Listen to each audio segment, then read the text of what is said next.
یہ نہیں چاہے گا۔ قرآن کے سب سے پہلی بقرہ کی آیتوں میں یہ آیت ہے کہ یہ کتاب جس کے اندر کوئی شک نہیں، یہ ہدایت ہے متقیوں کے لیے۔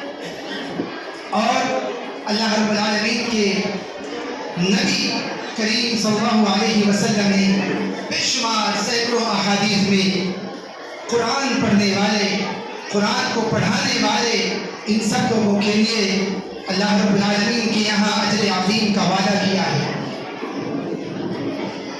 اللہ رب العالمین کے نبی کریم صلی اللہ علیہ وسلم نے ارشاد فرمایا کہ قرآن مجید کی جو سمجھ رکھتا ہے، جو قرآن مجید کو سمجھتا ہے اور قرآن مجید کو سمجھنے کے بعد لوگوں کو سمجھاتا ہے، اس کا مرتبہ اللہ رب العالمین کے یہاں بہت بلند ہے۔ جو لوگ اللہ رب العالمین کی قرآن کو سیکھتے ہیں یعنی استاذ، ان کا مرتبہ، اور جو سیکھنے والے ہیں ان کا مرتبہ اللہ رب العالمین کے یہاں بہت بلند ہے۔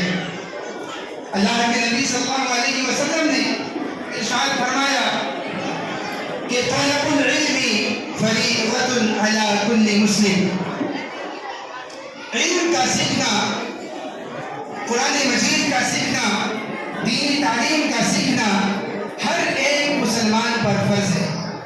اب ہم غور کریں کہ اگر ہر ایک پر عالم بننا فرض ہو جائے، قرآن مجید یا دینی تعلیم کا سیکھنا ہر ایک پر فرض ہو جائے، تو پھر ہر ایک عالم ہو جائے گا اور یہ ممکن نہیں ہے۔ اس لیے جو علم سیکھنا ہے، بیسک نالج، قرآن کی تعلیم ہے، قرآن کی تجوید کا علم ہے، قرآن کو صحیح ڈھنگ سے پڑھنے کا علم ہے، دین کو سمجھنے کا علم ہے، اسی کو اللہ رب العالمین نے فرض کیا ہے۔ ہر ایک مسلمان کے لیے یہ سیکھنا فرض ہے، اور ہمیں اللہ رب العالمین نے اس مدرسے کی شکل میں ایک بہترین موقع دیا ہے کہ ہم اپنے بچوں کو، آواز بہت زیادہ آ رہی ہے، میں آپ ایک پیغام، ایک میسج دے رہا ہوں، آپ کو تقریر نہیں کر رہا میں، ذرا خاموش رہیں۔ اپنے بچوں کو ہم اس مدرسے میں بھیج کر قرآن کی تعلیم دے کر، قرآن سکھوا کر، دین سکھوا کر اپنے لیے ذخیرہ آخرت بنائیں، کیونکہ اللہ کے نبی صلی اللہ علیہ وسلم کا ارشاد گرامی ہے کہ جو لوگ قرآن مجید کو یاد کرتے ہیں، قرآن مجید کا علم حاصل کرتے ہیں، ان کے لیے بھی اور ان کے ماں باپ کے لیے بھی اللہ رب العالمین نے بڑا مرتبہ رکھا ہے۔ جنت کے اندر وہ اپنے ماں باپ کو، اپنے والدین کو اس حق سے لے جا سکیں گے کہ ان کے ماں باپ نے انہیں قرآن کا حافظ بنایا، قرآن کا سیکھنے والا بنایا، قرآن کا جاننے والا بنایا۔ اور ہم میں سے کوئی بھی بدنصیب مسلمان یہ نہیں چاہتا کہ وہ جہنم میں جائے، اس لیے اللہ نے آپ کو موقع دیا ہے، اگر آپ صاحب استطاعت ہیں تو بھی، اور اگر صاحب استطاعت نہیں ہیں تو بھی اپنے بچوں کو اس مدرسے میں بھیج کر پہلے تو اس مدرسے کو کامیاب بنائیں، پھر اس کے بعد اپنے بچوں کی زندگیاں کامیاب بنائیں، اور اس کے بعد اپنے بچوں کی اور اس مدرسے کے ذمہ داروں کی، اس مدرسے کے اساتذہ کی اور اپنی آخرت بنائیں، کیونکہ اگر آپ نے ایسا کیا تو اس کا فائدہ مدرسے کے ذمہ داروں کو بھی ہوگا، مدرسے میں پڑھنے والے بچوں کو بھی ہوگا، مدرسے میں پڑھانے والے استادوں کو بھی ہوگا، اور آپ کو بھی ہوگا۔ اس کا اجر اللہ رب العالمین جنت کی شکل میں آپ کو دے گا۔ تو ہم یہ آج وعدہ کریں کہ ہم اپنے بچوں کو اس مدرسے کی طرف بھیجیں گے، اس مدرسے میں اس کا داخلہ کروائیں گے اور اپنے مستقبل کو، اپنے آخرت کو سنواریں گے۔ اب آئیے، جو میرا موضوع تھا اس موضوع پر کچھ باتیں کروں۔ دین شریعت کے اندر علم ایک بہت ضروری اور بہت ہی اہم موضوع ہے۔ کسی بھی چیز کے لیے، کسی بھی چیز کو جاننے کے لیے، کسی بھی چیز کو سمجھنے کے لیے اسے پڑھنا پڑتا ہے۔ پڑھ کر ہم اس کی سمجھ اپنے دماغ میں، اپنے دل میں لاتے ہیں۔ اگر ہم پڑھیں گے نہیں، اگر ہم علم سیکھیں گے نہیں، تو یقین جانیے کہ ہم کسی چیز کو صحیح طریقے سے سمجھنے کے قابل نہیں ہوں گے۔ اگر آپ کو کچھ بھی سمجھنا ہے تو پہلے آپ اس کو پڑھیے، اس کے بعد اس کو آپ سمجھیں گے انشاءاللہ۔ تو اللہ رب العالمین نے جو علم مسلمانوں پر فرض کیا ہے وہ علم یہی ہے کہ قرآن اور حدیث کی بیسک تعلیم، بیسک نالج، حرام کیا ہے، حلال کیا ہے، اس کا ہمیں علم ہونا چاہیے۔ اللہ رب العالمین نے اپنے نبی کے ذریعے ایک متفق علیہ حدیث کے اندر ارشاد فرمایا، مَن یُرِدِ اللَّهُ بِهِ خَیْرًا یُفَقِّهْهُ فِی الدِّینِ۔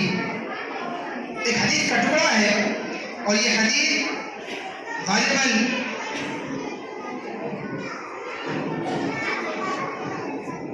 میں نے لکھا ہے کہ حدیث کہاں کی ہے، متفق علیہ روایت حدیث نمبر کی ہے کہ مَن یُرِدِ اللَّهُ بِهِ خَیْرًا یُفَقِّهْهُ فِی الدِّینِ۔ جس انسان کے لیے اللہ رب العالمین خیر کا ارادہ کرتا ہے، مَن یُرِدِ اللَّهُ بِهِ خَیْرًا، جس شخص کے لیے بھی اللہ رب العالمین بھلائی کا ارادہ کرتا ہے، یُفَقِّهْهُ فِی الدِّینِ، تو اسے دین کی سمجھ دے دیتا ہے، دین اسے سمجھ آتا ہے، دین کی سمجھ مجھے ہو جاتی ہے۔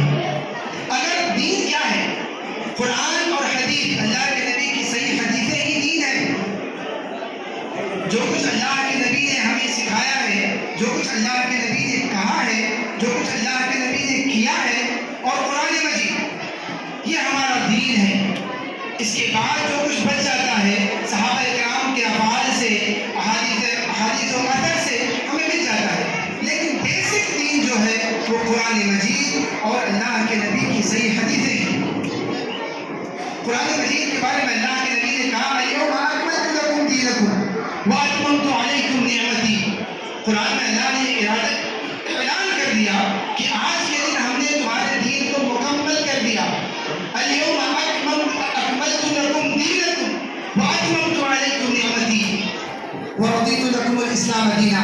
تو قرآن مجید بھی دین کے مکمل کرنے کے لیے کافی ہے، ساتھ میں اللہ کے نبی کی حدیثیں ہیں تو پھر سونے پہ سہاگا ہے۔ اور حدیثیں ہمارے سامنے کتابوں کی شکل میں موجود ہیں، کتابوں کی شکل میں حدیثیں ہمارے سامنے موجود ہیں۔